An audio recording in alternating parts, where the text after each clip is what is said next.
I mean, you can listen. It's like celebrities and people like that. Definitely can have an opinion on things, but when it comes to the point where they're giving out like political advice or trying to be some force of a voice of force in a specific political issue or whatever it may be, it could be like a bill that like in this case like Democrats are pushing or Biden's pushing, and if they support it or whatever, like they go out, make PR videos for it. I'm not with that, and Yeah, it's just whack. um, it just goes to the whole thing of praising the celebrities and like the whole Dave Chappelle. I mean, to bring back Dave Chappelle again into the podcast, but that whole Dave Chappelle skit he did, like who the fuck cares what Ja Rule has to say in a time like this? Like who the fuck cares what Chrissy Teigen thinks about the latest bill the Democrats are trying to pass? Like no one gives a shit about like Nobody. what they have to say. Leave that to like the people who actually know politics. Leave it to the people who actually know what's in for example, bills like, even myself, bro. I went to college for politics. Like, I have a bachelor's degree in that shit, and even I'm like, okay, it's still kind of treading, treading lightly or treading on kind of thin lines for me to explain anything, in depth about a political issue to somebody. Because I mean, listen, if I'm speaking for myself, I think I do a pretty good job trying to explain things politics wise. Because obviously, like I said, I went to school for it. I have a degree on it and everything like that. So I know my shit. But even then, it's just like if I'm telling you that I might not give you like the best advice and just to go do your own research and stuff, then why is it a good idea for a big celebrity to talk about this type of shit? And like, I mean, they could talk about it. They can have an opinion. I'm not saying they can't. Obviously everyone's entitled to their own opinion. But it's just like when you go from someone who wants to give their opinion to the only big messenger or relevant messenger on the topic, it just loses any like merit of like the message of what's the important thing trying to be said. So yeah, in cases like that, it's just stay out of it in my opinion, of course. I mean, there's this thing that creators and like celebrities and stuff doing that whenever they get to like a higher caliber. Basically, where if something's happening in the world, they have to make sure that the entire world knows that they're on the quote unquote right side. So like you see a lot of niggas coming out now like talking about the Kovac. I'm not gonna say the full word because it'll probably get this whole shit shut down. But talking about the Kovac and everybody coming out and their mom basically like, oh yeah, I got that shit. Make sure everybody go get that shit. And then when anybody speaks up about it, and they're basically saying, speaking on the wrong side or telling people to do their research first, and that's whenever they get like canceled and shit like that. So I just think like the Chrissy Teigen level celebrities, they're gonna come out regardless, no matter what the situation is. And since that's very close to their house, like Kanye and John Legend and everything, they had to come out and be like, well, since Kanye is associating himself with Trump, we don't associate with him anymore, just to make it known that they're good, quote unquote. I don't know. It's some whack, corny shit at the end of the day, honestly. That's why he put respect on Pusha's name because he said Pusha was like Pusha disagreed with him, but he didn't make it like some big spectacle. He was like, he still voted Democrat and stuff like that, but it wasn't like, fuck yeah, I'm not part of his crew anymore. It wasn't like how I guess Big Sean and John Legend did it. It was more like under wraps and like we're still bros, obviously, but like I just disagree with you, which is fine. Not everyone's gonna agree on the same topics. So I That's guess how life should be. yeah, I was confused too about the whole Big Sean thing because Big Sean, Big Sean, yeah, go back forever. So it was like I always thought they were, just like this, like some close knit type shit, but I guess not. And even when he said about like yeah, we signed Big Sean, but like, I didn't sign him. Like he signed to the he signed to the white man, as in like What? as like from even from the get go. Bro, Big Like Sean's whole origin story is he was rapping to Kanye outside the building and then he went in there and instantly signed him. Like, what is yeah, he talking about? no, but yeah, I guess Ye meant as like he signed for the label, like Ye didn't own the label. I guess like he was saying as like yeah, like we, of course, like I get that whole story, but I guess Ye was just like he signed to like the higher ups, like we didn't own that label. That's why they're all leaving now, and they're all like going their separate ways. Big Sean's going independent, Ye going independent. So I mean, I guess from there, I forgot John Legend was even on that label too. I mean, my whole life, like, I've always thought it was okay for you to like not agree with everything that you and your homies are on. Like, I mean, I have some homies that are pro-choice. I have some homies that are pro-life. I have some homies that, well, I don't think I have any Republican homies, but if I did have any Republican homies, I wouldn't let that like split us up or anything. It's just kind of weird how like people let situations, just because somebody agrees on something. I mean, unless it's like something completely just like off the hinges that they agree on, I don't think anything should really split up between you and a close friend anyway. That's just always been weird to me, because I have a lot of friends that come from different walks of life, and I understand that like a lot of people will believe in certain things that I don't believe in. It's kind of narcissistic if somebody like automatically assumes that people should believe whatever they believe in. Honestly, it's weird thinking. Yeah, I mean, I guess because a lot of friendships are built around like-minded people.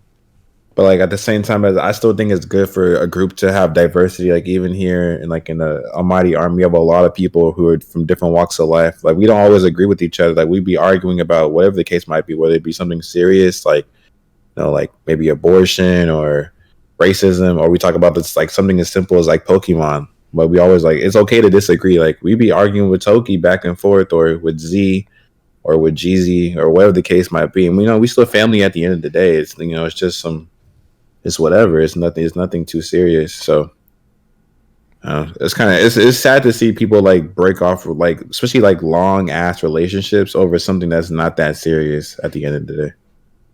Yeah, and there's a whole song called "Click" with all them niggas on it. Like, how do you make a song called "Click" talking about how close y'all niggas are, and then all of a sudden behind the scenes y'all aren't even that close? Like, he was making it seem like he ain't never really even spoke to Big Sean like that. He was like, Yeah, yeah, I signed him. I know his mom, but other than that, he signed to the white man. I'm like, damn. I mean, I I think wish.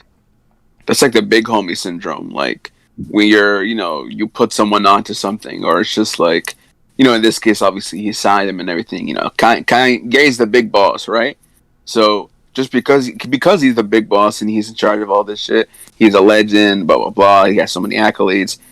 Uh, of course, he is like narcissistic in his own way, like on his own. But when it comes to people close to him, you know, especially in a situation that Ye's been in now, like everything going on in his life, maybe like losing friends, or like it's kind of distancing himself, or other people distancing themselves from him.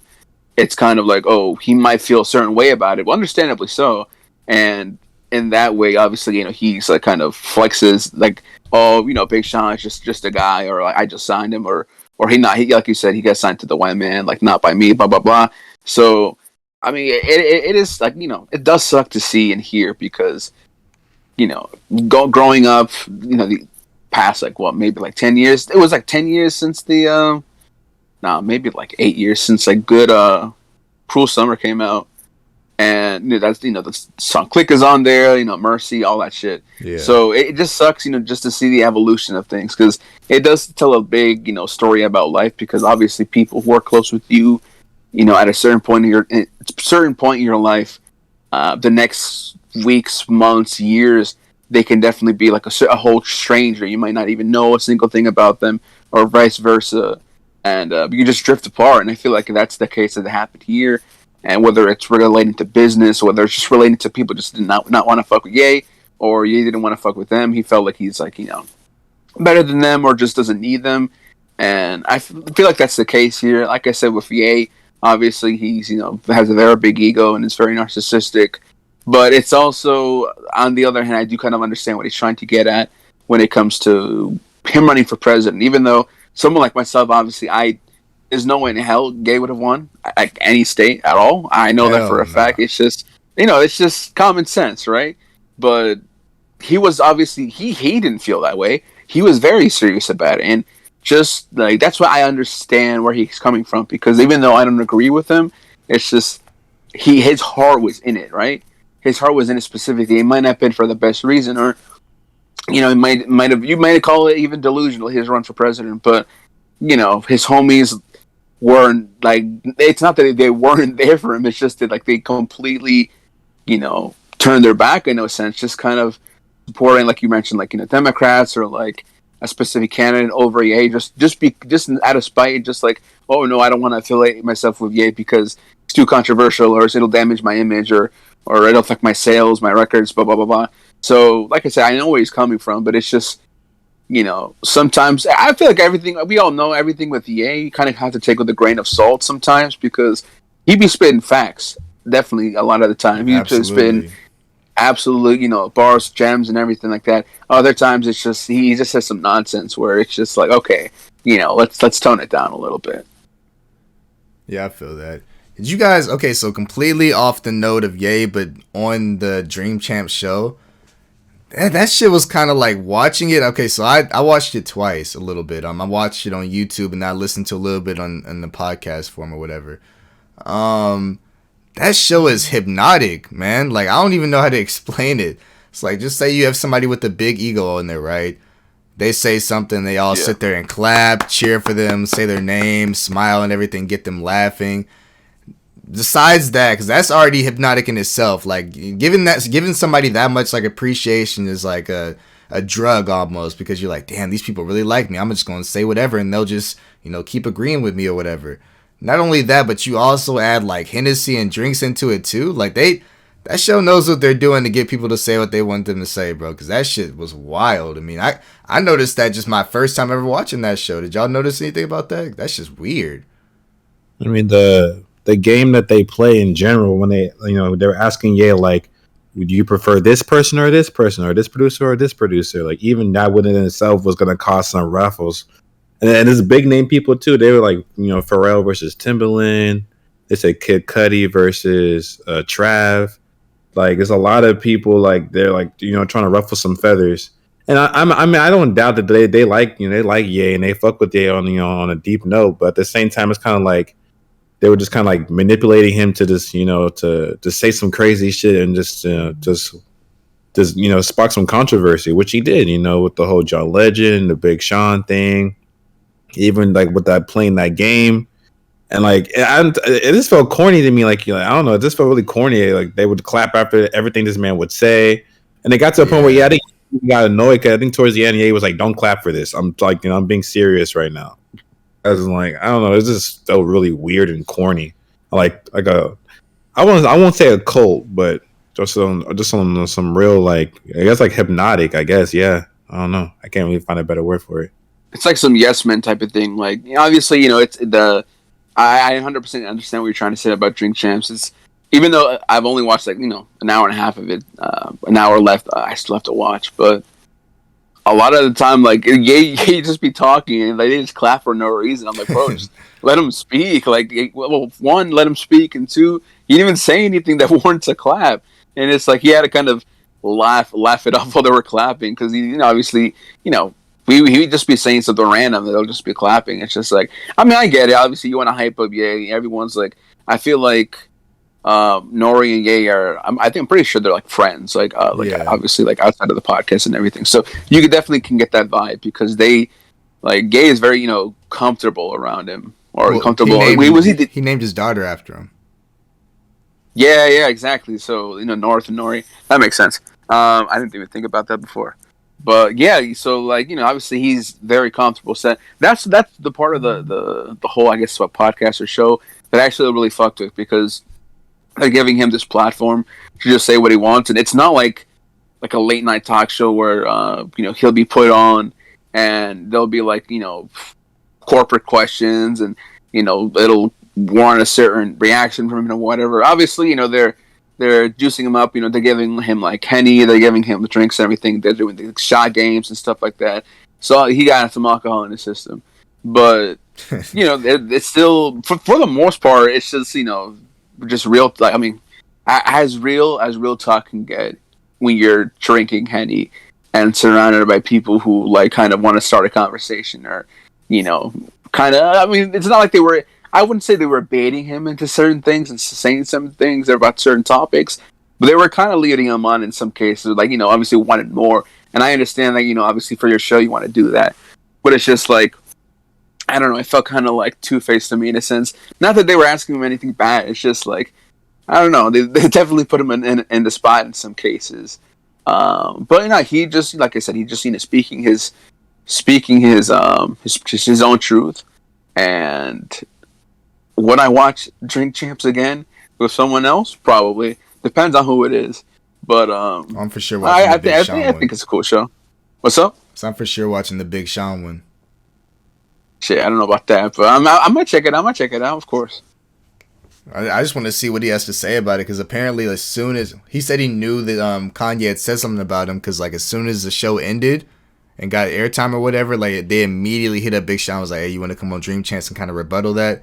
He was like, rebuttal what? Like that's how he found out that his mentor, his father figure, had dissed him over somebody asked him to come on the interview and get his side of the story. That's just wild. I just don't understand how Ye could say all that stuff and then like invite this man to the Sunday service. Like, why even bother? And the next thing, day, he was gloating about it too, because he's like, like I flew all these people out here. I flew like 30 people.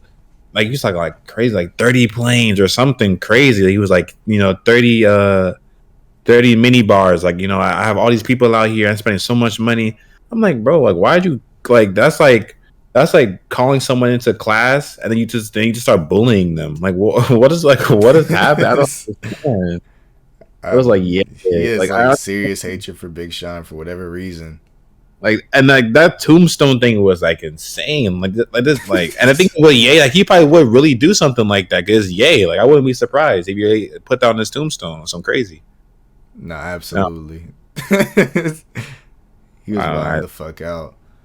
Cause John Legend is one thing, but like Big Sean, I thought they were like this. But I don't know. Yeah, absolutely. I mean, it's just, I don't even know how to approach this, because like I feel like whenever situations like these happen, whenever like a whole bunch of groups split up over some bullshit, I mean, all that does is kind of just teach the people that are wanting to be as big as those groups one day. It teaches them what not to do. So like, I mean, we got these podcasts and stuff like this. We're growing stuff. And now we know, like, hey, let's just, if anybody has a problem with anything, even if it's something small, I mean, just like talk to them.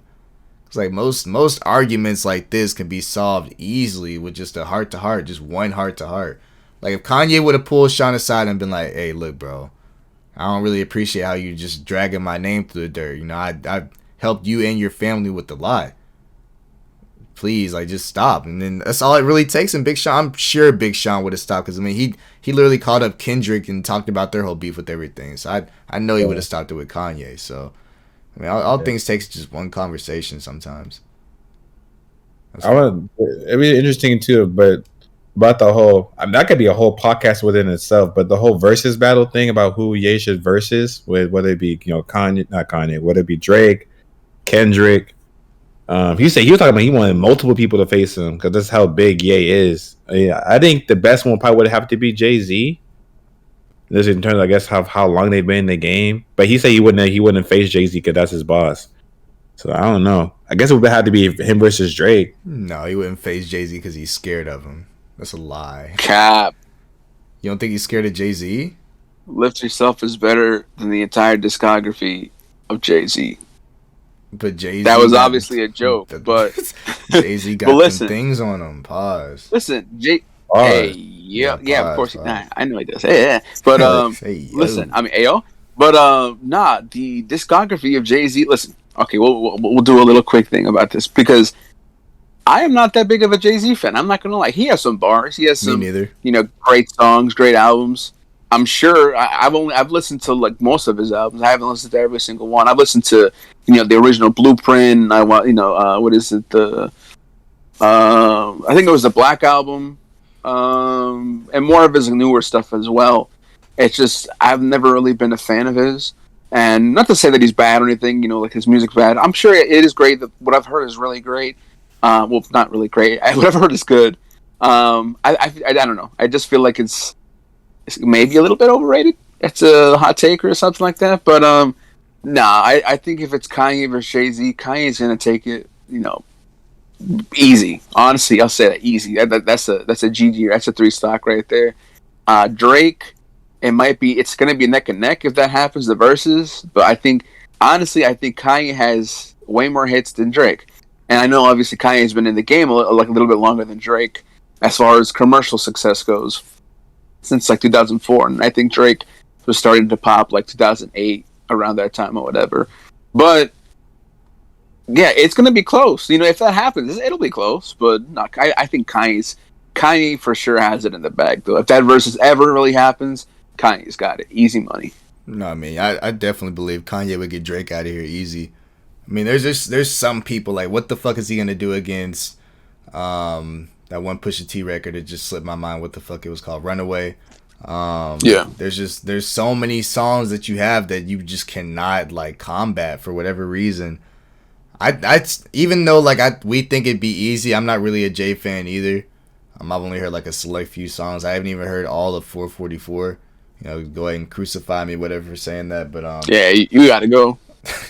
There's a lot of songs that would just get Jay-Z out of here. Like I'm not even that big of a Kanye fan, and I know that he's like has some fucking.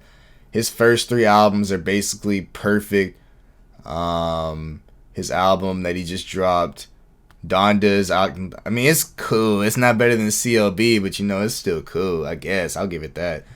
There's a lot of songs that's getting Jay-Z and Drake out of here. He for sure beating Drake in the verses.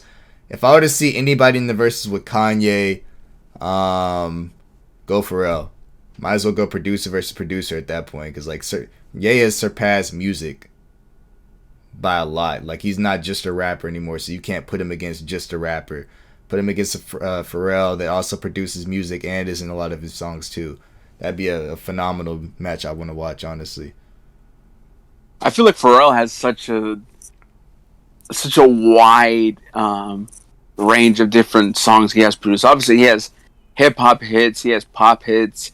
I'm pretty sure he's done like some alternative shit type of beats too. So I know that I'm trying to think of the earliest I've heard of Pharrell. So I think the first time I heard of Pharrell as like an artist, I guess not a producer, but as an artist, I think it was on a Swedish House Mafia song. I think it's called Your Name. I think it might have dropped like 2000. I don't know, 2009. No, definitely like 2008 or something like that. But ever since I heard it, I'm like, oh, yo, who is this Pharrell guy? Like, you know, like I was like Pajaro.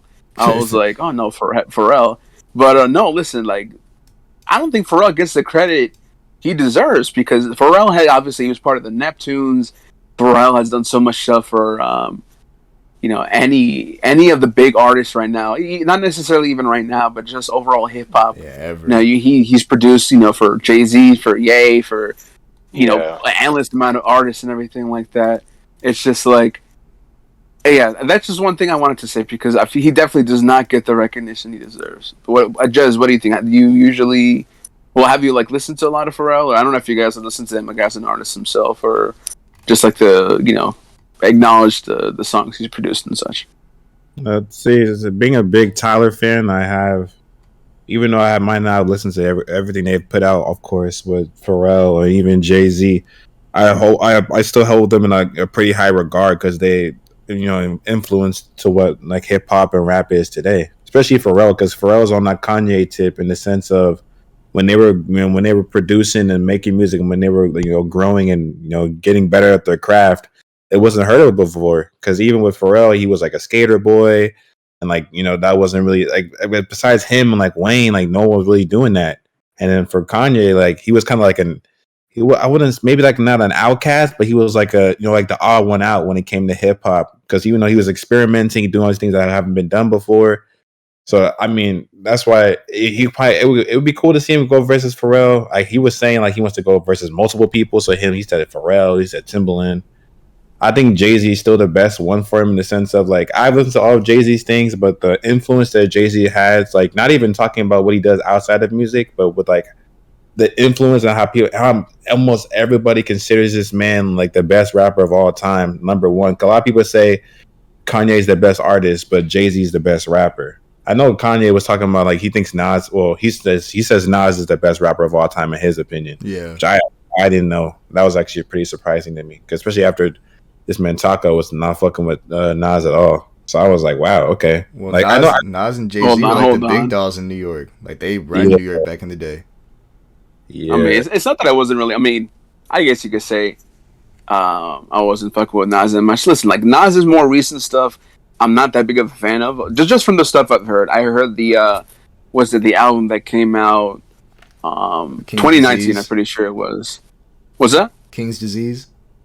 Nah, it was the one that dropped when Ye dropped, when Kids See Ghost dropped, when the Pusha T album dropped. I forget what I it's forgot called, what the but fuck it was called. it has like some like a bunch of kids like on the cover, but it wasn't King's Disease. It was the one that came before that. But anyways, for that album, there was like a song or two I kind of fuck with on the album. Anything else besides that, not really. His older stuff like Illmatic, classic. I love Illmatic. Nasir. Anything else? Yeah, Nasir. Trying to think of that album. What songs are on that album? But there's some. Yeah, I mean, for the most part, I think he's a good artist. You know, he definitely is a legend. He deserves it. Just off of Illmatic only. But I know his discography obviously is very. It's got great songs, and I personally have not heard his entire discography. Maybe half of it. I know he has like a lot of like. Not necessarily albums, but it's just like projects overall. I don't know. I really have to dig deeper into Nas. But yeah, before we go on to the next topic, quickly, Takeover or Ether, and why is it Ether? No, Ether for sure got him up out of here. And that's what I was saying. Like they literally ran New York. Like it was crazy. Like of course I'm not from New York. I've never been there, but like. When the shockwaves of the shit that happened there is like hitting over here, even this many years later, is fucking crazy. Ether's beat is crazy. I mean, I think I've only heard Ether. I don't even think I heard Takeover ever. I've only heard Ether. What? Oh yeah, no! Bro. No, listen. I think Ether's a better song, but Takeover's beat, like just for the sample. Oh, I love that shit. That shit like went so much. Crazy. And it's like when anybody thinks of rap disses, they think of Ether. Like that's the main one. Like, oh yeah, I'm about to Extinguisher Ether this too, dude. bro. Yeah, Extinguisher too. Exactly. Shit. Hear anybody like in the diss, like, yeah, I'm about to Ether this dude. Like that's just what it is. So I thought it was like a solidified that Nas won, honestly, off of that just one song. Oh yeah. Good. Dude, Yeah. he starts the song that's like it's not a sample, but the song literally is like fuck Jay-Z, like right at the fucking beginning. I was like, he's onto something. But yo, Jez, have you heard both Ether and Takeover? Man, y'all know I'm like the baby, and I don't hear none of this shit. The thing is, I've still heard of Ether like everywhere, whether it be like in rap battles or like when people are like mad at each other and they're about to diss each other. Ether always comes up, so I just assume that shit got to be some complete heat and some flames. I haven't even heard of Takeover, if I'm being honest with you. So Never heard No Vaseline. no Vaseline. Nigga talking about something. You talking about that? What? Y'all ain't never heard No Vaseline, bro? You haven't watched the movie Straight Outta Compton? Oh, okay. Taco's heard it. Yeah, no, bro. I love No Vaseline. Ice Cube tore his entire group apart. That nigga didn't care about nothing. Nah, the funniest shit. Like I don't know if you guys seen Straight Outta Compton, but I saw it when it came out like in the theaters. Bro, like that scene, like the No Vaseline scene, the funniest shit. I don't think I've ever laughed. I didn't laugh like laughed out loud. It was just I just laughed like it was a steady laugh for like a good 2 minutes. I was like, yo, I can't believe this shit. Like, you see them like getting like cold just from that song. It's just like, bro, I don't think I could even show my face for like at least a week. Like if someone dropped that shit on me, hell no. Oh nah, hell no, bro. Like they were gonna sue him for that. Like I'm not the NWA members, but like Jerry Heller and like it was such a moment that I kind of wish I lived like during that whole shit, because I mean obviously like that, like there's so many moments in hip hop history where I just wish not even hip hop, just music in general. I was like, damn, I wish I could have been there. I wish I could have seen an MJ concert, like all that type of shit. I just want to know, like, so we got Dr. Dre, who's like the billionaire producer. Like, how big would Eazy-E have been if he was like still alive? Because Ice Cube, regarded as one of the best rappers ever, Dr. Dre regarded as one of the best producers ever. Like, what spot would Eazy-E have taken? I'm pretty sure he would have just like sunken into the nobodies list, honestly. Damn. I feel like for Eazy, he definitely would have had to find another lane of entertainment or another lane of stuff to do. So obviously for Cube, he had his acting shit with Friday and all that type of stuff, and like writing Boys in the for Hood movies or whatever. But yeah, Boys in the Hood, exactly. Dre, obviously, you had Dre. Him still focusing on the music and everything. Helping out other artists, for example. So many like Snoop. You have when it get closer to the end of the '90s, Eminem. So many artists, even until the late 2000s, early 2010s.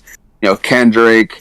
You have Anderson .Paak. Like Anderson .Paak was on like the entire Compton album in 2016, 2015 with Dr. Dre. Yeah. So a lot of people found out about Anderson .Paak through that album. Like it's Dre's definitely done so much, and like not necessarily obviously been in his own solo career. He's definitely been helping others. So he took that lane. Ice Cube took the acting lane.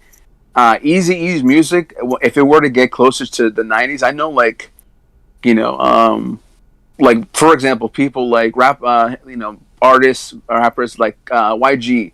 Like YG does a lot of like I guess I would say similar type of music as like like the classic '90s hip hop and rap. But I feel like that sound is like definitely would have gotten old. Like by the late '90s, it definitely would have got old. He would have had to switch it up or something, make an R&B album or something. Not to like disrespect anything, but like a lot of people have done that. People have like totally switched their sound, and it totally works. Maybe not necessarily within hip hop, but like within different genres stuff. People start out, getting popular for one genre, I guess, and they just switch up. I think he would have had to change his sound up if he, was still alive. If he didn't pass away. But I mean, regardless, he's still a GOAT. He's still one of the greatest for what he did for not just hip hop, just for music in general. Because if you say Eazy-E to anybody, people are gonna know who, like, at least who that is, or if a picture of him comes up, him with the curls and the hat and the glasses, people are gonna know that's Eazy-E. It's he's iconic. You know who I feel like he would have taken the spot of if he were to stay alive? I feel like he honestly would have been like Snoop Dogg in place of Snoop Dogg. I just feel like he could have easily taken that spot and like doing like so? like doing like the drug music type shit. I don't know if he would have like been able to create an album as good as Dog Style, whatever the fuck Snoop's first Doggy Style, yeah, Doggy Style. I don't think he would have been able to do that solo wise. I honestly don't think Eazy-E would have been able to survive solo on his own like Ice Cube did, as well as Ice Cube did. But I for sure think he would have like been able to do as many things as Snoop Dogg does now. Cause like I be seeing memes everywhere on Twitter like this nigga Snoop Dogg just be doing everything. That nigga was in a damn Bollywood commercial, just just chilling. So yeah, I for sure think he could have done that. Would he have been as big as Ice Cube and Dr. Dre are now? I don't think so. I think he probably would have like taken the role of like a, people know of Noriega, but like who really knows them unless you like know them. You get what I'm saying? And if you think about it as well, like at the other side of NWA, you have MC Ren, you have DJ Yella. Bro, when is the last time? I think Ren still has made music up until like the early 2000s. I'm not sure about recently, but Yella completely ditched music. Like he went on to direct. I'm not sure if you can say it on YouTube, or any of the streaming platforms, but he went on to direct adult films for a long ass time. Yeah, you didn't know about that? Hell nah. He's a adult film director. Like he still does it, I think, to this day. Honestly. What the fuck? Yeah. Like he's in them? No. He's a director. He directs them. That is wild to me. Nah, he's not in them. But Jez, did you know about that? Oh, well, did you guys like ever listen to that much like NWA and stuff? Because like in my late high school phase, I guess I did go through like an NWA phase, just listening to all their music because the movie was coming out. Same here. I literally only listened to it because the movie was coming out. Jez might be a little. I don't think you dip into that a little bit. Oh, you're right. My fault. Fuck no. I'm a child. I don't know what. Jez was born 2014. My fault. Damn. Yes. I don't know what y'all are talking about. I know who Eazy is. I know who NWA is, of course. I know how they're goats, but it's one of those things where it's like Tupac and like Big and Biggie, where it's like I know they're goats, but I have not taken the time to go back and listen to their discography and like know why they're goats. I just know they're considered as goats, and I still give them their respect because they earned it. I'm not. No one can take that away from them, regardless. But like Ice Cube, like I didn't. You know, 'cause Ice Cube was an actor, right? I thought he was an Yeah. actor. I didn't even know he was a Nah, rapper. he's a huge part Yeah, in the rap game. because MWA, and I was like, oh, I knew who MWA was, and I knew who Ice Cube was, but I never clicked the two. And then Yeah. one day, yeah, Ice Cube was in. You know, he's part of NWA. I was like, what? I'm like, yeah, like he used to rap, man. He's goaded. Hard as bars. I mean, Absolutely. even Ice T was a goated ass rapper back in the day. I never heard any of his stuff, but Yeah, like, Yeah. dude. Ice T, like he's another actor too. Like, he was even on those Law and Order shows or whatever, and I yeah, was like, that nigga on every Law and Order, hell, just doing random shit. you don't age. These things, Bro, I just thought about that right now. Every like all those like Ice people like started out like, rapping and now they're Ice acting people. like LL Cool J. Bro, he's been on like what the CSI like Miami shit. he was big too, right? Like he was doing this. Yeah, LL Cool J yeah, was super absolutely. big. He's like he's like argued to be the GOAT, honestly. Yeah, a lot of people. Yeah, a lot of people do put him in like the top 5 category. I myself have only heard literally only one LL Cool J song. Was it like "Mama Gonna Knock You Out" something like that? I think But I heard that. I'm pretty. I think it starts with "Don't Call It a Comeback." That song, Yeah. song is heat. Hell yeah! But yeah, I just wanted to before I guess we go on to one of our main topics of this episode. I did want to introduce a new feature, a new segment of the Here and Now podcast. Now, hey, listen. Shout out to the first title we have for this podcast because we'll name this segment later. All right. Yes, sir. So, yes, sir. This segment that I want to introduce, something I want to do every week, is just give the audience or even ourselves like some type of recommendation or highlight, or whether it's like a song you listen to this week, whether it's like new, it's old, you just heard it for the first time, or it could be an album. Anything you want to recommend to to ourselves or to the audience, definitely I definitely think we should do that. So I'll start off first for today. I actually just saw I went to a show, a Thundercat. I saw Thundercat over the weekend in New York City.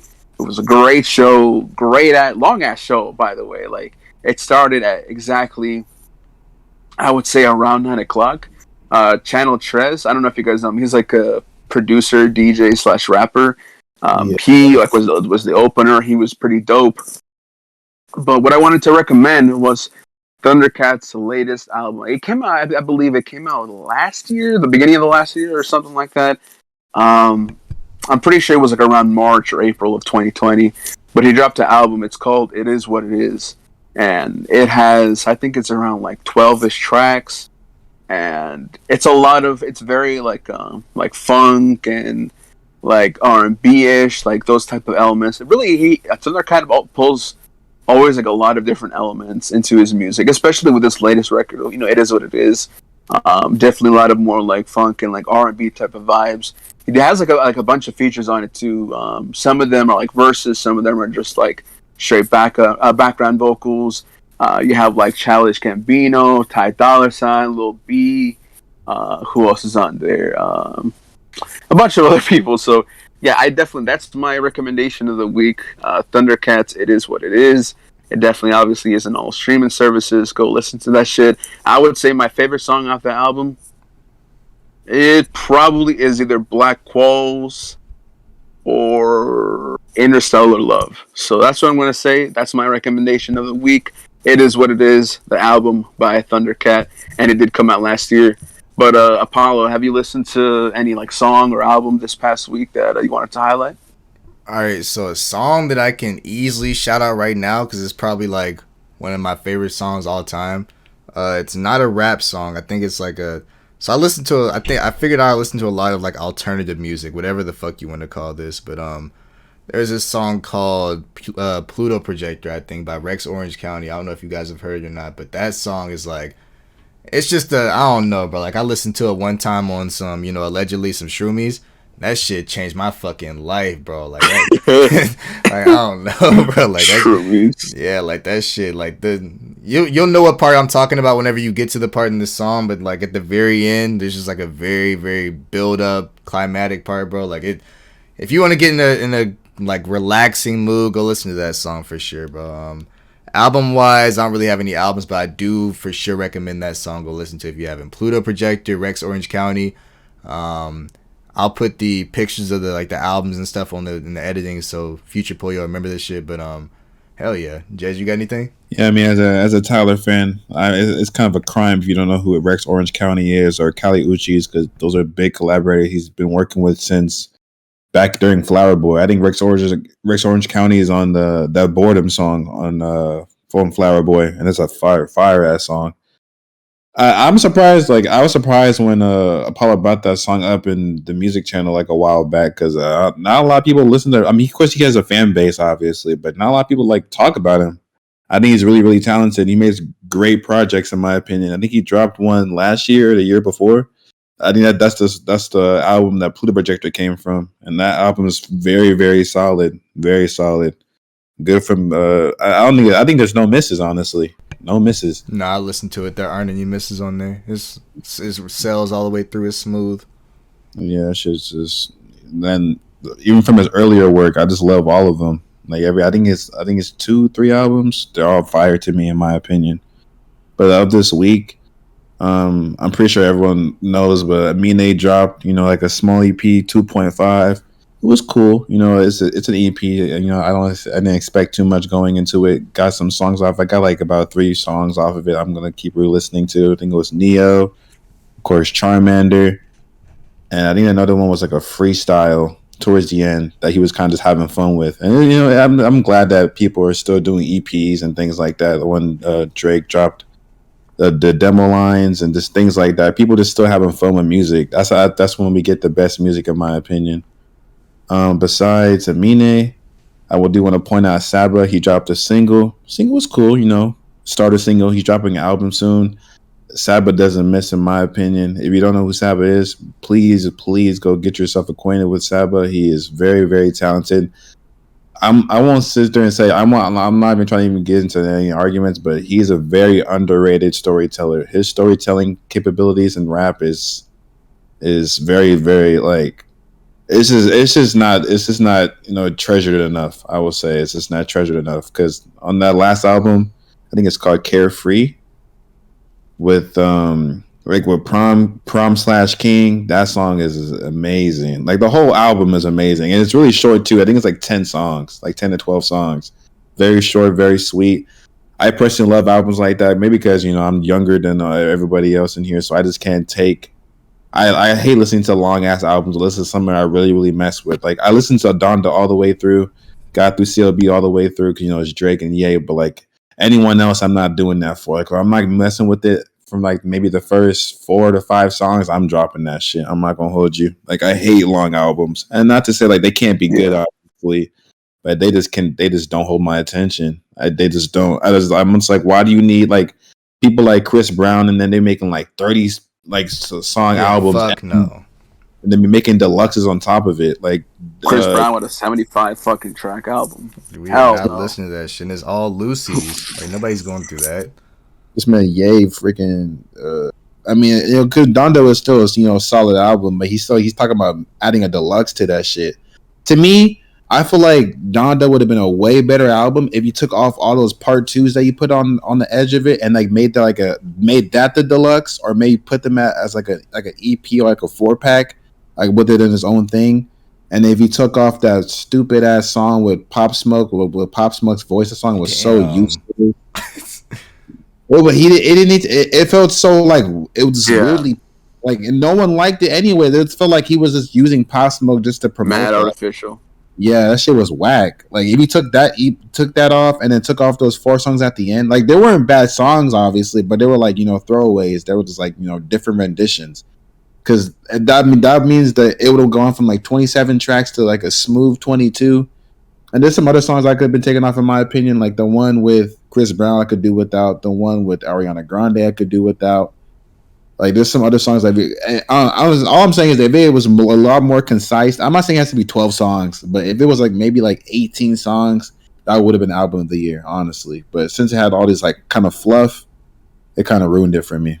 I'm not gonna hold you, but yeah, definitely go listen to Amine, listen to Saba.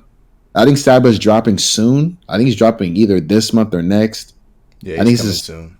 his third studio album too. His first one's good too. I think it's like The the Bucket List, Project. Yeah, that was a very solid the album Bucket too. Project, one of those. Yeah. It's definitely. I think it's definitely longer than his second album, but it had like the theme throughout was like him, going to different artists and just asking them. That shit was just beautiful. I'm like, oh, there's so many artists that just have really good discographies, but they're just not talked about enough, like Denzel Curry, JID. But that's a different discussion. But yeah, And something I wanted to bring up real quick as well, just because we mentioned it like twice so far this pod, as far as like the AIDS thing goes. So, Jez was being called like a baby and such, but just to give context, I am, I think, around 3 or 4 years older than Jez, and Apollo's like we're like about a year apart. So just to give that context, because I know it might not seem like a lot, but music wise, like sometimes you're like got to be in a certain age, like when something comes out, like so you'll understand like the hype, or like you'll be with the hype. You might not be interested in like a song or album that comes out in a specific time, depending on like age or whatever. Because when I was like I mean, just as an example, when I was like 15, I did not like give a shit about like, I don't know, the latest Ye album, like or whatever was dropping. I started caring about hip hop. No, when I was like 14 or so. I started caring about hip hop when I was like, I guess I would say like 15 or something like that. But yeah, that's just to get the context. That's why we're making like the age jokes and stuff. Wait, do y'all remember the first hip hop song you ever heard? Yes, What was it? it was. Fuck, it's actually one of the two. One of either two that I'm thinking about. It was either In the Club or PIMP. And the Get Rich or Die Trying was the first hip hop album I've listened to in full. Like, I think it was the year that it came out or the year after. I think it was 2004, something like that. Yeah, I think the first one that I listened to was either Forever with like every fucking rapper in the world on it, or the Motto. I'm pretty sure, not the Motto, but Headlines, the same one. Oh, I love Headlines. Yeah, I mean, nah, I don't love Headlines. This nigga, bro, you love Drake. Just admit it. he does. He was rapping it Absolutely when not. I hear him rapping it all the time. I just never want to call him out on it. I might be too strong on our confidence. Look at this nigga right here. He has the whole song memorized. Exactly. Never because we drink them my accomplishments. What about you, Jazz? What was the first song you ever heard, Jazz? What about you, Jazz? Hey, yo, delete this. Hater mentality. Fuck. My first song ever is Uptown Girl by Billy Joel. That's like ingrained in my head because every time we would go somewhere, it'd always be playing on the goddamn radio. It's not a bad song. It's Billy Joel, but like Jesus, what is my first that? rap song. It's a song. I've never heard this song. Billy Joel's in the same like Billy Joel's in the same realm of like Elton John and them. Like he's like the goat of the white people. So I mean, yeah, I've never heard of that nigga in my life. Jesus Christ. Billy Joel, that man cool. I ain't gonna. Nah, Billy Joel's cool, man. I mean, Yeah, Billy Joel, like, good. yeah, he's fire. My first rap song has to be either this nigga a hater. It has to be either. Ain't that Miley Cyrus's dad? Why that nigga is not a No, goat? bro. That's Billy Ray, bro. Oh. Billy Joel is different. Come on now. Piano Man, bro. Piano Man. Real, bro. Vienna. This nigga don't give a fuck. I don't give a fuck about Billy Joel. Fuck that nigga. Unless he's dead, rest in peace. All right, rest in welcome peace. to the last episode of the Here and Now podcast. What? He has a stand base.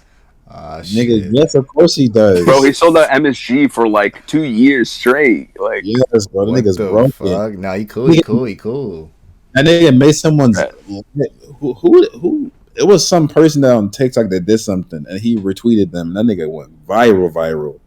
But regardless, my first rap song was it was either a Drake song or Rihanna. It might have been both. It might have been Take Care by both of them. I ain't gonna hold you. Is there a Drake Rihanna?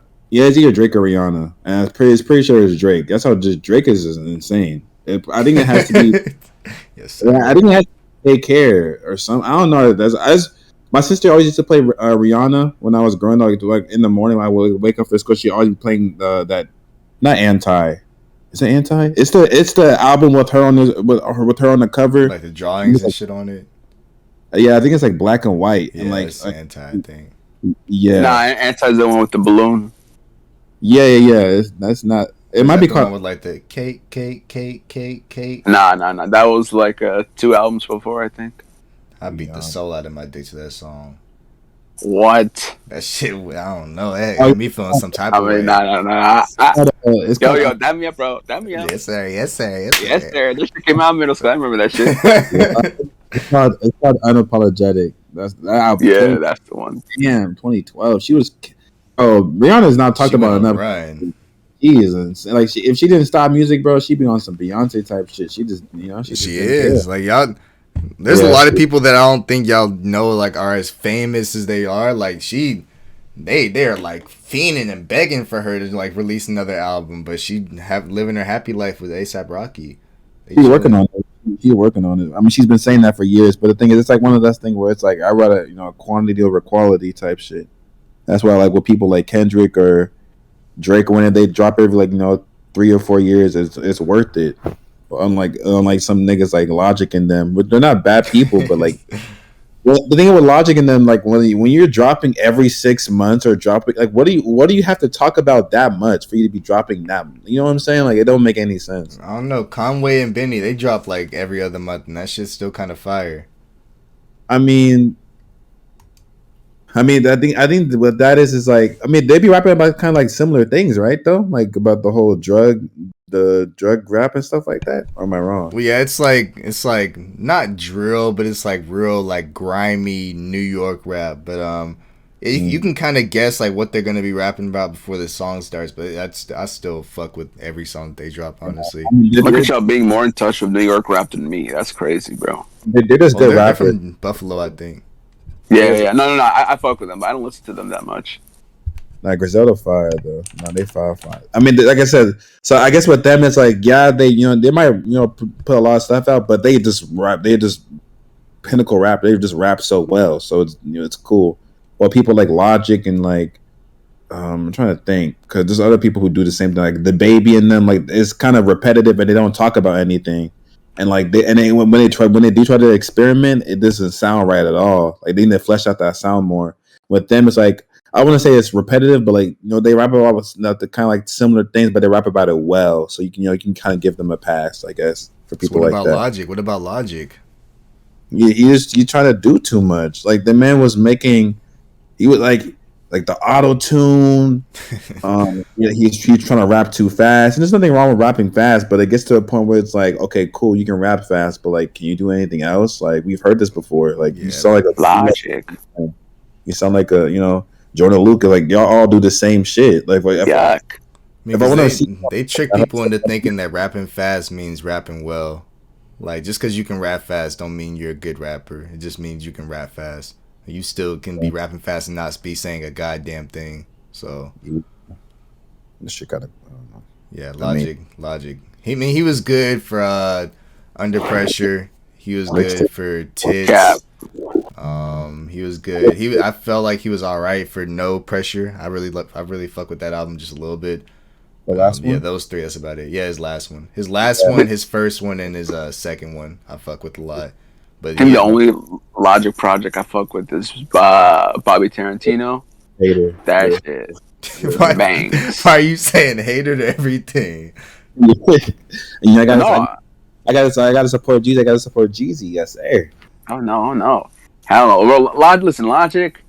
You will never see me at a Logic show, bro. I almost got close because Joey Badass. Listen, Joey Badass went on tour of Logic, and I really wanted to see Joey. And I was like, do I risk going to a Logic concert for this shit? I didn't. Hater.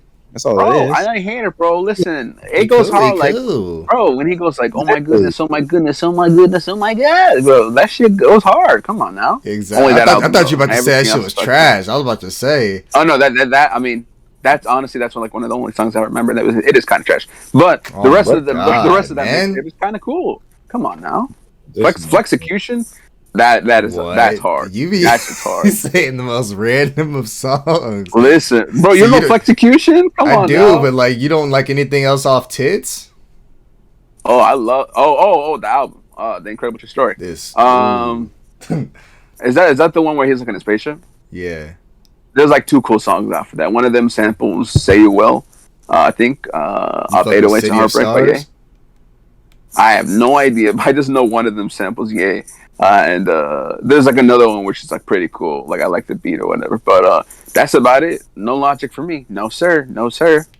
Yeah, I mean, I can't even argue for that nigga. I don't really listen to him that much anyway. Like other than those three albums, I used to listen to like I was listening to Logic whenever I was like heavy into Chance, Yeah. you know, because it's like the two rappers that were like underground but still overground kind of sort of thing, like Mm-hmm. Denzel Curry and all of them. Like I mean, obviously they weren't as small as them, but like back in like 2016, 15, like they were talked about, but like nobody really knew who they were, honestly. But then Chance fell the fuck off, unfortunately. I mean, shit, since we're going to keep on talking about, you know, concerts, music, I guess we might as well get into the main topic of the day, I suppose. So, couple of... 808s is the best Kanye album. and this was the best Travis concert. Yes, sir. Oh my god. What you mean? Yeah, a couple of days ago, you know, Travis Scott, he got into a lot of hot water, man. Like, it wasn't even a little bit. Like, this nigga took a whole ass hot shower, no chance. He had a concert, everything went wrong. Like, I can't... everything went wrong, bro. Like, I can't even, like, give him any, like, good accolades or anything. Like, the entire concert it went terrible, bro. I mean... If you guys have seen videos of it, I mean, there's people screaming "Help me" throughout the entire time. There's people like recording, getting trampled on. There's EMS services running throughout the entire concert constantly, and this dude Travis is literally just like doing the robot in the background of every video. Like it's some nasty ass shit. I know Taco and Jess had a lot to say about it. I obviously have some stuff to say about it, but you know I'm gonna let the homies go first. What you think about it, Jess? It's just some nasty shit, man. I mean, there's a lot of different aspects about it, and it's it's just sad to see how just humanity just fails itself over and over and over again when it comes to just anything remotely supposed to make sense on this earth. Like whether it be like I made a TikTok about it, and I tweeted about it as well. I compared it to a school shooting, and that's how it felt. It felt like we had like another school shooting, and it's like another tragedy, and then it's like this is so easily preventable. Like there was no reason why it should even came to this point. Like I just don't understand how I don't know, when if you put put yourself in like a a parent or like a friend or like a sibling. Imagine sending your kid out to school or to a concert and expecting them to have fun, learn, and then come back home safely, and then you look on the news or you look on social media and you're finding out like people are getting trampled, people are dying. There's like, bro, it's like, what do you even think? Like, I don't even know how you would even fathom. And like, some of the stories are just like horrific. Like one of the people that died, there was a 10-year-old boy. And they said his father was nearby in a hotel or something like that. I don't know. Like, I don't know why the boy was there by himself. Then I don't know, but I just know that they said the father found out his child died on some Kobe shit when like TMZ told everyone before they even told the father. It happened to him, but he didn't even know what was going on until he saw his son's dead body when they were trying to trying to see whose son is this, like who is the identity of this boy. That's how he found out his son died. I can That's only crazy. imagine. I can only imagine. It's just disgusting. And like, I'm not even sit here and try to bash Travis Scott and say, a lot of people are saying, "Oh, Travis Scott's the only reason, he's the reason why all this stuff happened." It's not only Travis Scott's fault. Yeah, he does play a part, but that's not only on him. The biggest thing that, in my opinion, has to be Live Nation and the people who run the venue and run the whole arena within themselves, because those people are, like I said, they're still not the main ones to blame as well. Because like shit, like the city of Houston, like the whole city within itself is to blame as well, because everyone is in charge of it. The police officers, fucking Houston PD, everybody is to blame for this stuff. Like none of it makes any sense. The venue within itself was way too small to be holding that many. It was way over, almost like double capacity. It doesn't make any sense why they were even held the show there in the first place. Like there were so many people saying like that venue has been used for Astroworld time and time again. Like so, over the years as Astroworld has grown, they've been using that same venue. They haven't made it bigger. They haven't grown it. They haven't moved places. They've been putting it at the same venue.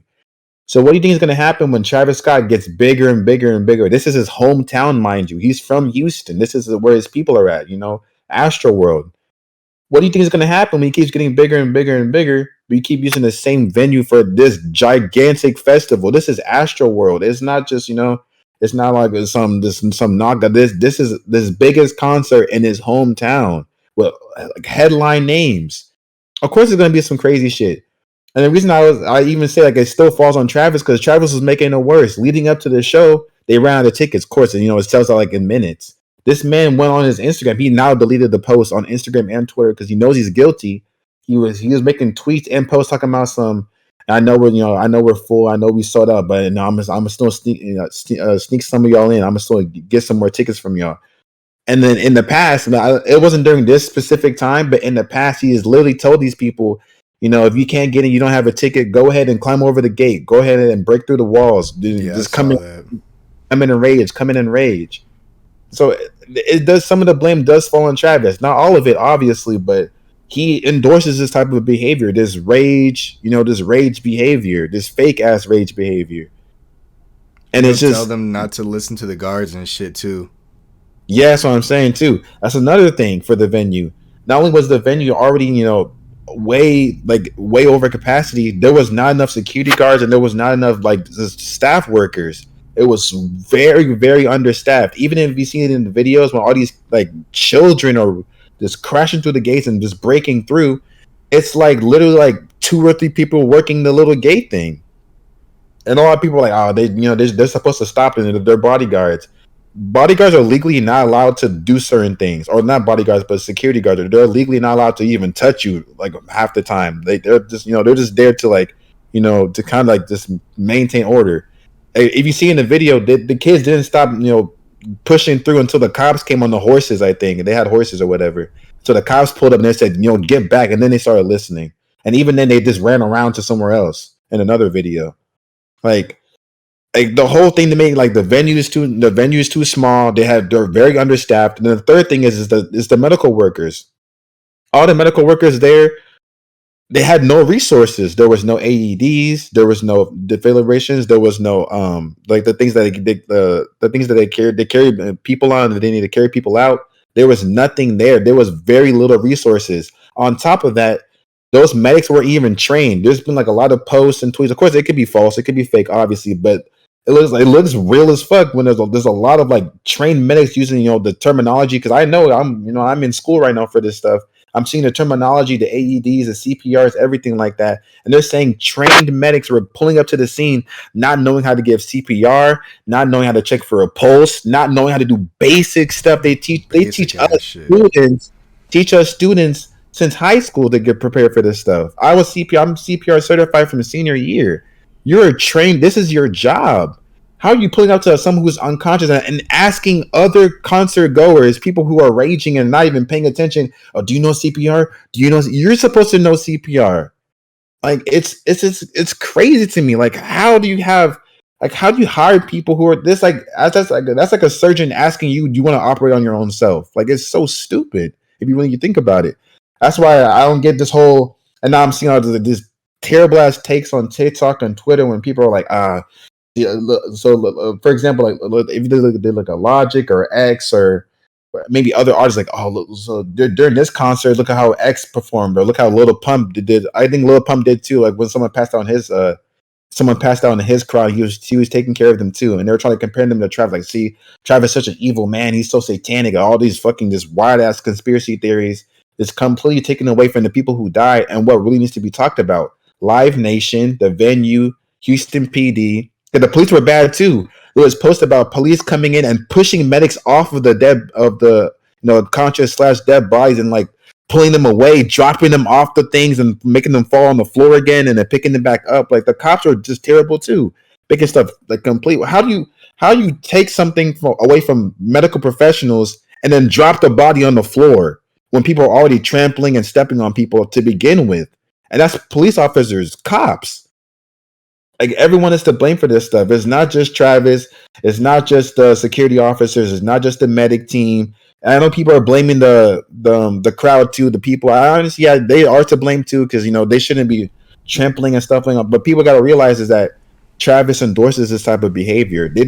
People didn't just wake up one day and say, "Yeah, I want to go rage. I want to go step on people. I want to go push." No, he's been endorsing this stuff forever. He got arrested for this back in like they said like 2013 or something, like back in earlier in his career. He did the similar thing. He was like, "Come rage, come break through," and he got arrested for inciting violence. Like this is not the first rodeo. And this is similar to what happened to Gwen Stefani, because this happened to her too when she was telling, and it wasn't even to this like stature. She just told people, "Hey, come to the front, come to the front. I want y'all to be more close to the stage." That's all she said, and she still got sued the fuck out of because you can't do that. There's too many people at your concert for you to be telling people to bunch together and and like just group together like that. It's claustrophobia. People can't breathe. If you're short, then God knows, because a lot of people are saying like the people who are like 6'2", 6'3", they were like it was already hard for us to breathe. So I can only imagine if you were like 5'6", 5'7", you were gone. You were a goner. And it's just like I don't know. There's a lot of different aspects to it, and it's just everyone needs to be taking accountability, not just Travis. I'm glad for some people like Roddy Rich, Ye, who are like donating and like giving back to the families who were lost. I'm glad there's people like that out there. But it's just a and this happens after Playboy Cardi was here like 2 weeks ago to a month, and same thing happened at Playboy Cardi's concert too. People were trying to break in and break through the things for to see Playboy Cardi, but of course they canceled the show over there. I'm not trying to compare Playboy Cardi to Travis either, because for people start, "I see Playboy Cardi's better than Travis." No, it's not about that. But I'm saying that was handled respectfully, and when people were they wouldn't calm down, they just canceled the whole show, and I think they refunded too, which was supposed to happen. I've been seeing a lot of takes as well. People are like, "Oh, why? If he canceled the show, more people would have got injured because they would start stampeding out." That's not what would have happened. If he canceled the show, he probably would have turned down the music, talked to his fans, and like, "Hey guys, it's unsafe for y'all to be here. I know it's sad as just to say, we have to let y'all get out of here so we can take care of these people who are dying, and y'all can get out, go home to your family safe." I'm pretty sure it would not have been just a random ass stampede. And if it was a stampede, that's again on Travis for endorsing this type of behavior within his community, within his fans. He has a lyric or like a quote where he literally says, "It's not a mosh pit. People don't get injured." Like that's literally a quote from Travis himself that's been quoted for the last since 2018. Like he endorses this type of stuff, so it's not a surprise where venue's too small, no medic team. Travis is acting the way Travis is doing. The staff is terrible. The sickening videos of when they were asking the cameraman to go and alert someone. The cameraman's like, "Yo, get off the stage, get off the stage." No one cares, and then people are booing them as well when they're trying to help people who are dying. Taco, you can go, bro. This shit just pisses me off, honestly. Yeah, so I definitely have a lot of thoughts about this event, this tragedy, and I mean, just first and foremost, I do want to say, of course, the Here and That podcast definitely sends their thoughts and prayers out to the people who are affected by the tragedy at Astroworld. Yeah. Whether people that lost a loved one, their families, people who got injured. Because I heard the last official numbers that I did hear, I heard it was around 8 dead and around 300 injured. And the youngest of the dead is 14, a 14-year-old kid. 14 and 16-year-old are the youngest. And that 10-year-old you mentioned earlier, Jez, I'm pretty sure he's still alive, but he was one of the injured and it's in critical condition. But listen, about everything that happened, I also agree with Jez that Travis definitely has some blame in this game, right? So there's a few factors, right? So you have Travis, you have Live Nation, you have Travis's management, I would say, like the people who are in charge, because obviously Travis isn't the person who's like hires like the security or hires like the medics on scene or whatever. Like his management, his people, like his team does that. So it's their fault as well. And I'm not sure if Jess mentioned it as well, but I think a big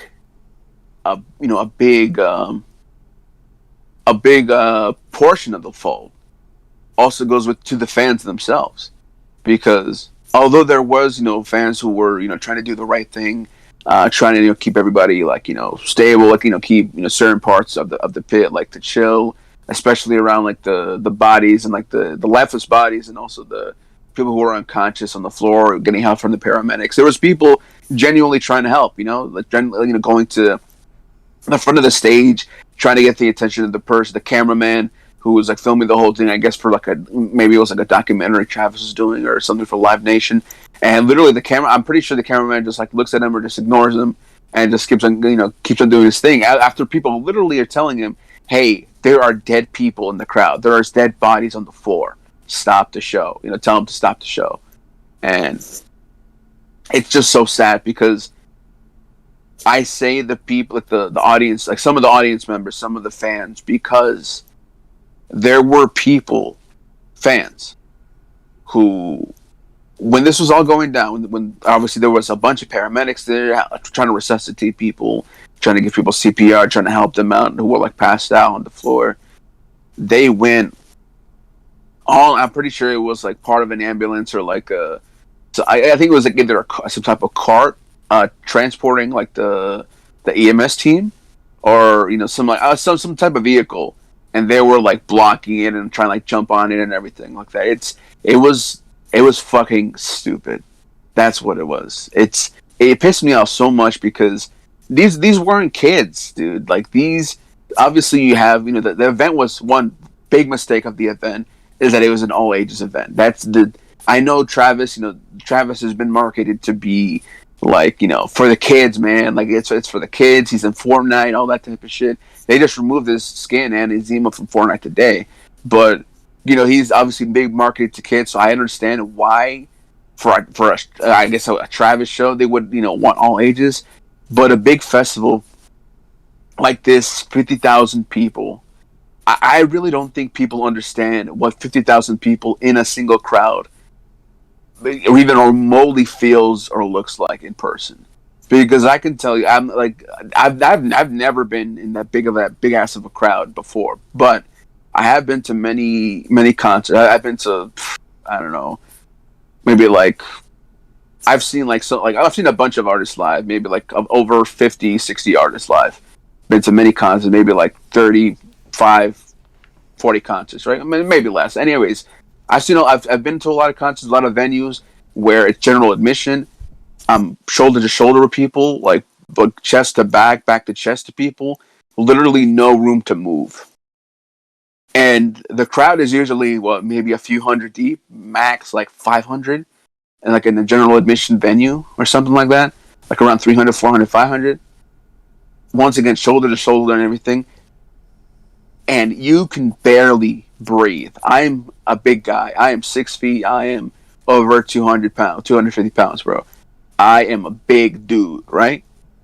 And even literally, there's been many times where I've just, I had to tap out. I had to go to the side of the venue. I mean, not the venue, of the room, where, the barricades are. I've had to go to the back of the crowd. I just had to chill because it got way too crowded. It got very, very hot. Even, all the times I've been at a concert, except a few times, but the times where it's been really crowded, I've been inside in an indoor venue. So that may be the case. In Astroworld, was outside, right? It's outside. It's in the air, whatever. So keep in mind that me in those concerts, I was 300, 400, 500 deep. There were 50,000 people in that crowd at Astroworld. 50,000, not 500, not 5,000, not 15,000. 50, 50,000. I'm pretty sure that was the right amount of zeros. 50,000 people. Even if it's outside, you have the fresh air, you have the wind blowing, whatever. It is going to be dreadful just to even stand in the middle of the crowd. Dangerous, dreadful. That should never even have taken place. 50,000 people in a single crowd. Hell no. That should be illegal, honestly, if I'm just being real. Because shit like this, okay, let's just say someone passes out in the middle of a crowd of 50,000 people, and they have to get to paramedics, or paramedics have to get to them. Do you really think paramedics are going to go 30, if they're in the middle, let's just say 20,000, 25,000 people deep to get somebody, are they going to get there that fast? Are they going to be able to provide sufficient medical attention in a speedy amount of time? Hell no.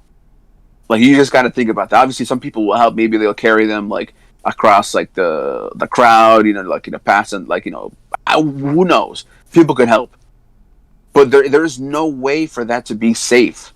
For any big ass crowd to be like that, to be safe, for it to work.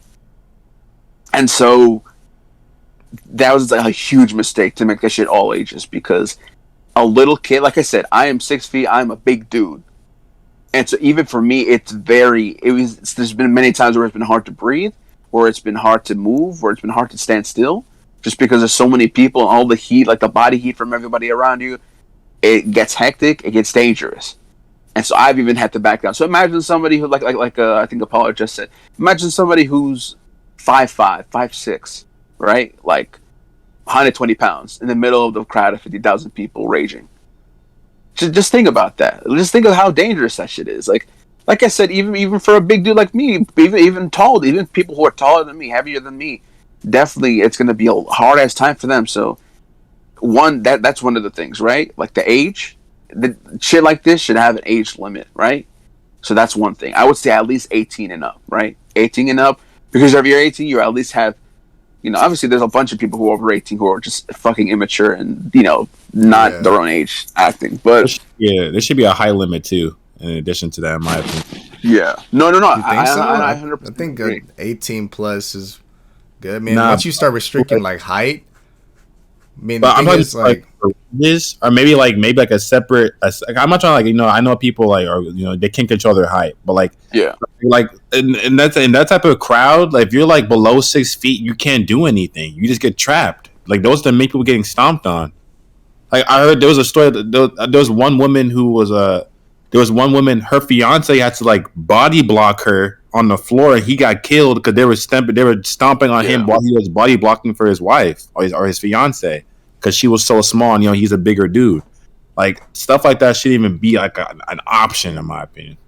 well, the thing is like with this, none of this should even be in the conversation anyway. If it was just like a much better handled arena. I mean, because like Taco was saying, you can't have 50,000 people all inside of an open area spot. That's just not going to work on any plane of anything. So what they should have done is at least sectioned it off, like have like one group of people off to the left, one big middle section, and then one off to the right. Like there's no way. I don't even see who the fuck even made that arena to think that would even come close to working. Because then you have people from the back can't hear the music, so they're all going to be pushing forward. The people in the middle are obviously going to be squished, and the people in the front are just raging. So it's just like, it's just chaos all around. Like I don't know exactly whose problem we can like dead set this on. Maybe the people that made the arena in the first place, and Travis for just egging on stuff that didn't need to be happening. I did see the past footage of him like telling the people to rage. I didn't see any of that this time, but I do know that his music, even if he doesn't have to say it, you should expect people to be raging just based off solely off his music.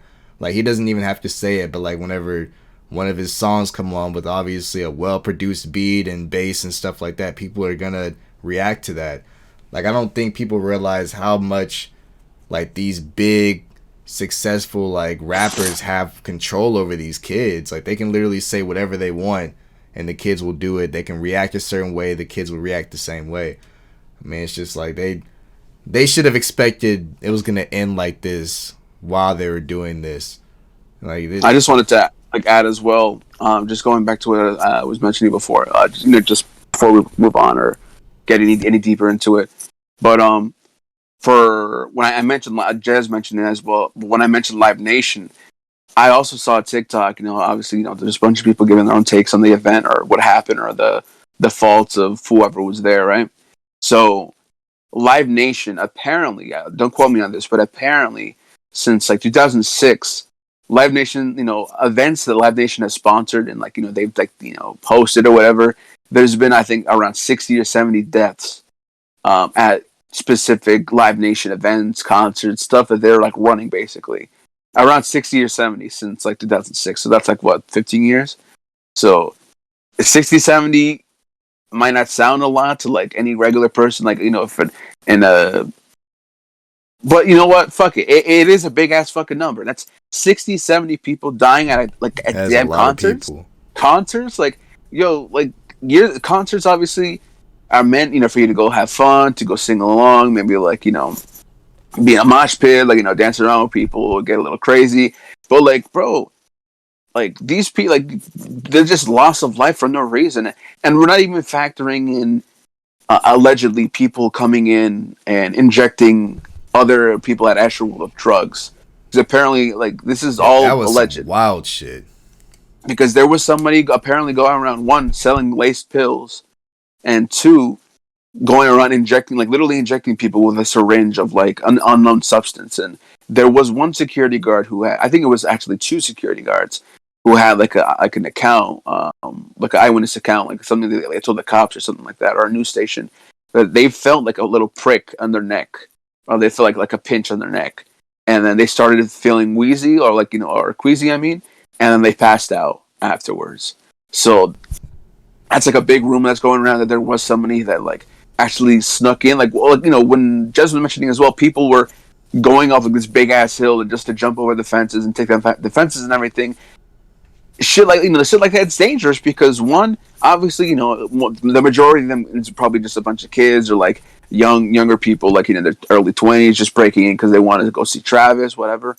But you don't know who, like, these people are coming in unchecked, coming in without being security, checked, without getting, like, patted down and everything. These people, obviously, there could be people coming in with malicious intent, like, with either to go ahead and sell those lace drugs, or allegedly, and, like, injecting people with whatever unknown substances. So this shit is even more dangerous than, a person may think, because if you're coming in unchecked, you can have, like, these people could have had, like, a gun. Like, the people could have came in with, like a pistol, like, hidden or, like, concealed or whatever, or like a small, like, rifle, like, maybe like a, because there's like, I've seen like a bunch of, like, out for some reason, like, ads before, like, on, like, YouTube or whatever, like, people, like, there's, like, gun, like, firearm, like, what do you call that shit? Like, it's basically like a big pocket that you could put inside your pants, and you could fit a whole ass, like, assault rifle in there. Wait, apparently. what? That's yeah. There's like a thing. It's like I forget what it's called, but they come in different shape, like sizes, like sizes for like a handgun, and sizes for like a rifle, like a small rifle. So you put that inside like your pants. It clips onto your belt or whatever, and then you, like, pull, like, a string, and the whole shit comes out of your leg. Like, you pull it up, it comes up from, like, up from your belly or whatever. That is crazy. It is insane.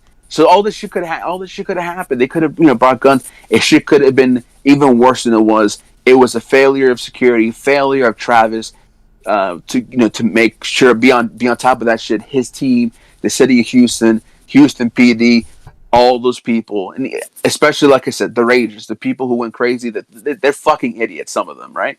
They're fucking idiots, because they got people killed. They didn't use their fucking brain. And look, you have to be some type of, I don't even want to say.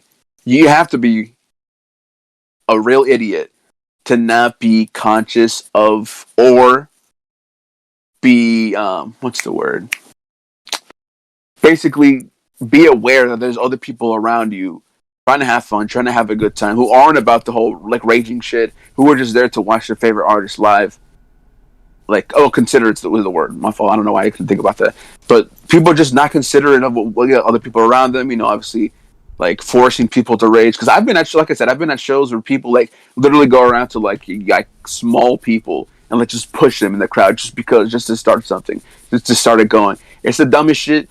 People, like the Astroworld goers, some of them are responsible for all this. Obviously, directly and indirectly. Directly from, being like a stampede and, like, rushing and, like, trampling over people. Indirectly, in a sense, to still being the direct, I would say, myself, by, like, trying to facilitate or trying to, like, perpetrate. I don't fucking know the words. I'm like skipping on my work, because this shit gets me so upset, because this should have never happened. None of this shit. Like, obviously, you're gonna get. It's inevitable. People are gonna get hurt, like, at a big concert festival like this. Maybe, like, they trip, maybe they get some, like, a bruises and scrapes or whatever. I understand it, but 8 people are now dead. 14 and 16-year-olds are the youngest of the bunch. People who are in college, early 20s, in their 30s, early 40s, they're dead. This should have never happened. I really hope Live Nation faces consequences. Houston PD, the security team, Travis management team, Travis Scott, every single one of them needs to face punishment. And he is paying. Apparently, he is, like, today or yesterday they announced that Travis is paying for the funerals of all the people who have died. Also, going to be refunding everyone who bought an Astroworld ticket. Also, offering mental health services for free to those who did go to Astroworld. That's great, right? But there's still got to be some consequence to the action, and I really hope there is some sort of justice that these families feel because they lost a loved one, and who probably they either dropped them off or let them go about their night. Oh, my son, my daughter is going to see their favorite artist, going to have such a good time. You know, like I didn't want to send them because there's going to be a lot of people, or for whatever reasons, big crowd, COVID. Or I mean, excuse me, not oof. I can't really say that word on YouTube, but muffle. Like the vid, bro, the vid. Kovac. So yeah, these people just never got a call, never got a text, had to see that shit on the news, and their child is gone, and loss of life that should not have happened, that should have been easily preventable. It just pisses me off, and I really hope, like I said, they feel some sort of justice. Whatever happens to Travis, to the people who ran this shit, to people who caused all this shit. I hope there's justice. Any type of justice for the families. Whether that's, I don't know, they get monetary gain. Obviously, no amount of money is going to bring their loved one back. But whether it's, getting like monetary help, and maybe like that person who died maybe had like a younger brother, younger sister, or, struggling family or whatever. I really hope like the families get some sort of justice, and rest in peace, like I said, to those who have passed. It pisses me off, and it really, really saddens me. It just does. Yeah, for sure. Rest in peace to all the lives that were lost. For sure, somebody needs to get in trouble for this. What I hate the most is basically scrolling through TikTok and Twitter and stuff like that and seeing people trying to justify the situation, saying that it's okay or it's normal for people to die at events like this. In no situation ever is it normal for a human being to die outside of like old age or something like that. Like you should not be at a place where you feel safe, listen to your favorite artist, basically like living in the moment of what's something that you're going to remember for the rest of your life, and then you're pushed to the ground and then trampled on, and then your life is cut short because of an artist not paying attention and an artist not being smart enough to stop the concert midway through. Because he could have easily went over the intercom, said, "Hey guys, getting too rowdy in here." Because actually, I wanted to tell you guys that they did the exact same thing at DreamCon. There was a moment where we were all getting a little bit too hype. Everybody was kind of jumping around, going crazy. Mark had to go calmly on the stage and be like, "Guys, I'm going to need you all to exit this room and then re-file back in and enter, or else there will be a fire hazard, or else people might get hurt." Like, I mean, this is like standard protocol for stuff like this. So I know if somebody is like quote unquote small as RDC knows to do stuff like that, then Travis Scott should know to do the same. I mean, he's literally like, we don't ever get to see sides of this happen to rappers and stuff, but they have to sit through classes about like sexual harassment. They have to sit through classes about like how to interact with fans, what to do if fans get too rowdy, what to do if fans get too close to you, stuff like that. I mean, he knows protocol to do stuff like this. We can't keep putting like the, maybe he didn't know card on everything, because he did know. He does know that he could have stopped the show. It was his show. I'm pretty sure this might be promotion for Utopia or whatever album he has coming out. I know it was very Astroworld centered, and he does this every year, but he knows that he could have stopped it easily. So I'm putting 90%, if not all, blame on Travis Scott. I mean, the security guards obviously didn't give a fuck. I mean, two niggas said they got pricked and didn't tell anybody. I don't even know what the fuck that story is. Hopefully that's a lie, because you can't have two people. Let's just say these security guards were bigger men, of course. So these injections, whatever they got injected with, obviously it still affected them. So imagine, that hitting like somebody that's a kid, 10 to 14, 90 pounds, stuff like that. Like, that's gonna affect them a lot more than the bigger dude.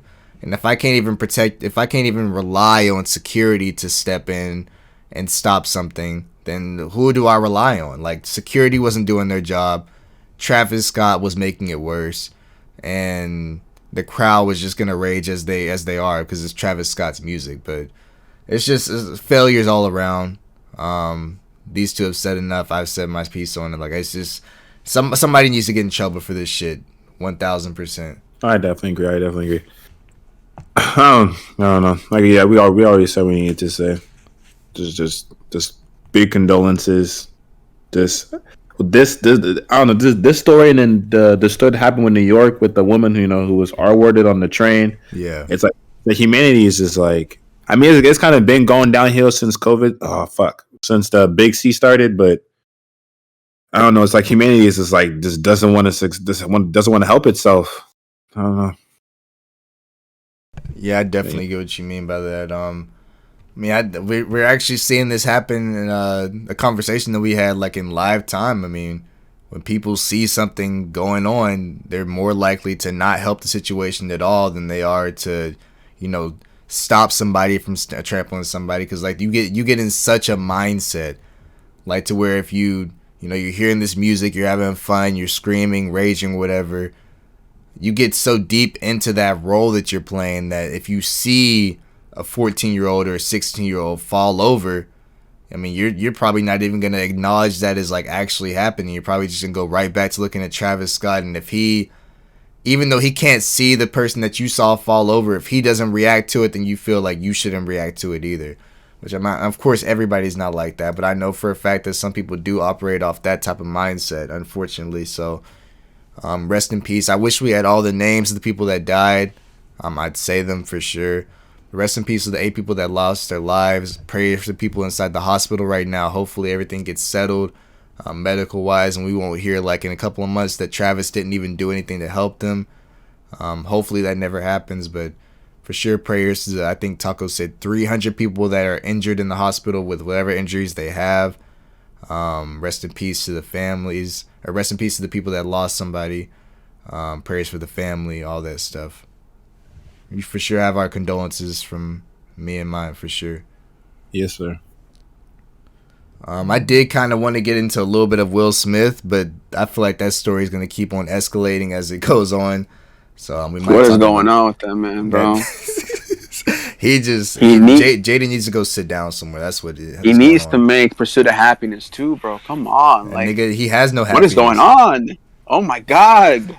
We're seeing our hero just like on a steady decline just because of his wife. Like she won't shut up. That's all she has to do is just not talk about that man. And the thing is, like, what was all said on this, just like a very, very, very, very short like gloss over what goes on, just in case something else like transpires from this. Basically, Jada Smith went on Gwyneth Paltrow's show. Apparently she has like a very, very like sex positive show going on right now. If you guys don't know Gwyneth Paltrow, it's the woman from Iron Man. I'm pretty sure. Yeah, she plays Pepper. Yeah. So she has a very, very sex positive podcast going on right now. Also, just a little shout out. We also have a very sex positive podcast going on right now featuring Sarah and Dorsey. It's called Certified Crybabies. Go check that out for sure.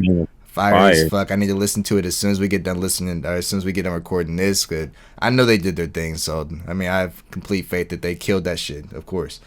So so Jada Smith was on Gwyneth Paltrow's podcast, and somehow the question came up of how her and Will Smith's time in the bedroom are, and Jada basically, not verbatim of what she said, but she said, yeah, that nigga trash in bed now. Like you spend so much time with somebody for 30 years or whatever that you just basically, the sex doesn't feel good. And yeah, that's that. So Twitter exploded, made more memes about the king of Philadelphia. It's a whole bunch of nasty shit, man. Jada just got to stop talking at this point. You're disrespecting the man that you go home to every night. Like what at what point does an audience mean more to somebody that you sleep in the same bed with every night? It's just, she got to shut up, man. But I don't want to get too deep into it, and we already hit an hour 30. You don't want to make sure all this goes on streaming services. Yes, sir. So oh yes, sir. Yes, sir. Unless Jez and Taco got anything to add in, then this is gonna be it. Nah, we good. Shit. What I got left is yes, sir. Yes, sir. Yo, dab me up, bro. Okay, yes, sir. I